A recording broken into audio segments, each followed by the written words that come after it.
You can enjoy the spaciousness of beingness, bringing compassion to yourself and to others. And that's where the healing actually occurs on not just cellular level, but psychological, intellectual, spiritual, ancestral, and dharmic level. We come here for a particular purpose to heal, or a few purposes, so that we don't repeat the karmic bounds.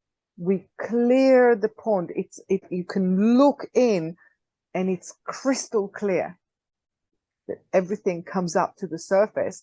You're able to be with yourself, with others, with the universe, even with the loneliness that some people experience.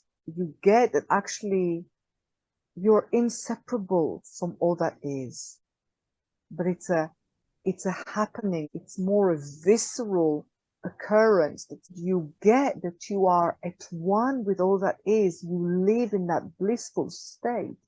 Being at service, bhakti, enables you is to be more in your grace, that is your birthright. You are hearing the spiritual call because you know it's greater than yourself. Doing something great for humankind. Come into compassion, into the healing. It heals the inner child. It is about commitment to the self, commitment to the path, the dharmic path. Regardless to whether you teach it, regardless to whatever it is that you're up to in life, as you're probably discovering, the universe has a different plan.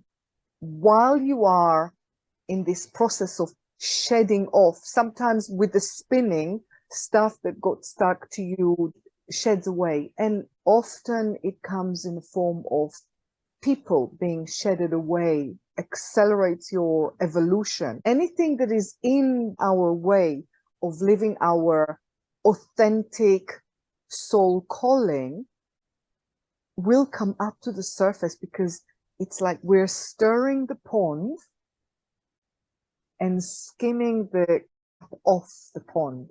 We're awakening, and all that has been suppressed, all the things that we haven't dealt with, comes up to the surface and it skims through. Experiencing this process of everything accelerated, so many things going on. You know, the spin of the world and the universe has multiplied, and you being called forth to show up in so many different areas of life and for so many other people. Evaluate what is important here. Slowing down the spin of the world so you can savor what is. Things unravel, things reveal themselves to you. It's not coming from a decision that you've made, because all decisions that you've made come from the past that you know. It's based on calculations, on reasoning, on justifications, on expectations of society or culture. When the Aboriginals in Australia go on a self-discovery pilgrimage, these paths that they create for themselves, and they walk a path that is unique to them, that no one else has trodden upon, literally and metaphorically.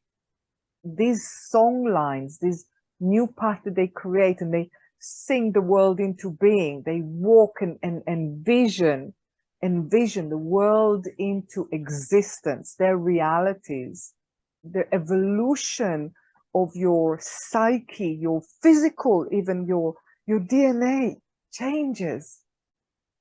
Your aspiration changes. You suddenly desire to be at service for human unity. And it's a call that is greater than yourself. It's more meaningful to you to surrender and be at service, at bhakti, a total selfless service to humanity. Explore healing modalities of Reiki or sound healing. Sound is the most profound practice of causing transformation physically on cellular level. When we do mantras, they change our DNA. They change how the cells respond. So we can heal by either chanting straight onto a body of another person. When we become a hollow bamboo, being at service, allowing the divine existence, the universe, to work through us. It's not us doing it. We're just a channel. All human beings have that potential. We're a channel of transformation for the world, for ourselves, for our community, for our family. And if people are choosing not to take that because they are afraid of change, they resist change. For me, it's exciting, change every day. And if there isn't change, I'll change something, shake up the energy. The idea of happiness, for a lot of people, they think that they should. And actually being fulfilled and enjoying what is, rather than chasing something in the future or regretting the past. But actually, this is where I'm at, and I'm really happy with that. That's something that is quite rare.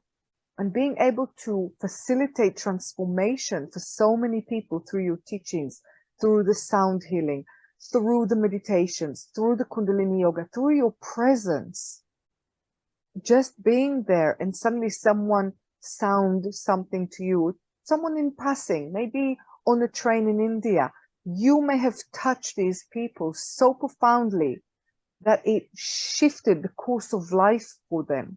Being in the attitude of gratitude is really important. That is the magnet that starts attracting more. It's not just in my thinking, it's being in the deep gratitude for life, for existence, for the fact that I'm able to transmute illnesses and to transcend above the ego dissatisfaction. Basic practices is to write down, what are you grateful for? I'm so happy and grateful for.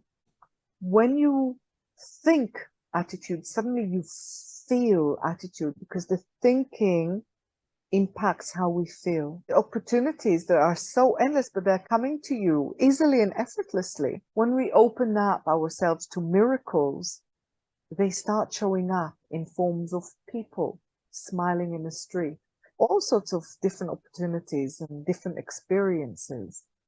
When we let go and surrender to what is, when we let go of trying to fix everything, when we let go of being in control, because that's just an illusion, being able to swim and with the different waves. Sometimes you surrender, sometimes you ply through, sometimes you go down the stream, ebbing and flowing, and it's a choice. It gives you opportunities, and you either rise to the occasion, you take it, or not.